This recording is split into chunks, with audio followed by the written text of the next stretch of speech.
Wheel alignment பார்க்குற technician பண்ணக்கூடிய மிகப்பெரிய தவறை பற்றி தான் இந்த வீடியோவில் பதிவு பண்ணியிருக்கேன்.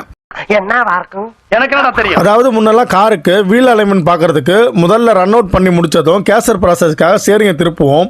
அப்படி திருப்பும் போது கார் இன்ஜினை ஆன் பண்ண மாட்டோம். அதுக்கு காரணம் மேலே குறிப்பிட்டிருந்த மெக்கானிக்கல் ஸ்டீரிங் சிஸ்டம் இருக்கக்கூடிய கார்களில் ஸ்டீரிங் இன்ஜின் ஆன் பண்ணாமல் இருக்கும்போது தான் ஸ்டீரிங் ரொம்ப ஸ்மூத்தாக இருக்கும். அதனால பழைய மாடல் கார்களுக்கு இன்ஜின் ஆன் பண்ண தேவையில்லை. ஆனால் இப்போ வரக்கூடிய கார்கள் அப்டேட் ஆகி ஸ்டீரிங் சிஸ்டமும் படிப்படியாக அப்டேட் ஆகிடுச்சு. இன்னும் சில இடங்களில் இந்த கேசர் ப்ராசஸை பண்ணுறதுக்கு புதிய வழிமுறையை கடைபிடிக்க தவறிடுறாங்க. இப்போ வரக்கூடிய கார்களில் இன்ஜினை ஆன் பண்ணும்போது தான் ஸ்டீரிங் ரொம்ப சாஃப்டாக இருக்கும்.